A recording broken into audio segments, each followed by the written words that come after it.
এর জন্যই বলে যখন যা থাকে আমাদের কাছে আমরা তখন তার মূল্য একদমই দিই না। ওই একটা সহজ কথা আছে না, দাঁত থাকতে দাঁতের মর্ম না বুঝতে পারা। যখন রেগুলার ব্লগ আপলোড করতাম তখন সবাই অতটা ব্লগকে ইম্পর্টেন্স দিচ্ছিল না। তারপর রান্নার সিরিজ শুরু করলাম, তখন সবাই চাইতে শুরু করলো যে দিদি আবার ব্লগ দাও, আনবক্সিং ভিডিওগুলো শেয়ার করো, গেট রেডি করো।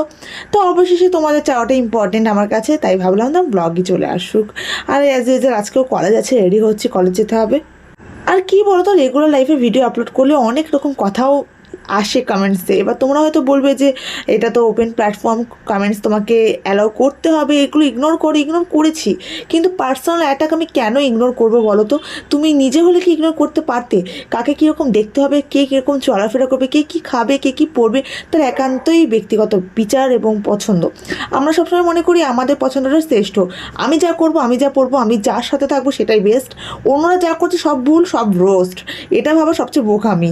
ওই কথায় আছে না একটা খুব পাতি গল্প, একই বেঞ্চে স্কুলে বসা 5 বান্ধবী, একজনের বিয়ে হয়ে বরের সাথে আমেরিকা চলে গেছে, আর একজন নিম্নবিত্ত ঘরে বিয়ে করেছে, একজন টিউশনি পড়ায়, তো একজন প্রাইভেট কোম্পানিতে চাকরি করে, তো একটা মেয়ে স্টিল এখনও স্ট্রাগল করে আছে। কিন্তু ওই যে বান্ধবীটি আমেরিকা চলে যায় বরের সাথে, সে কিন্তু বাকি 4 জনকে জাজ করা শুরু করবে, কিন্তু সে যে বরের পয়সা ঘুরে ঘুরে বেড়াচ্ছে দেশ দেশান্ত সেটা দেখবে না। তো মানুষের যোগ্যতা কী থাকে সেটা নাথিং, কিন্তু অন্য কেউ কী করছে সেটাই আমাদের বিচার ব্যবস্থা। চলো।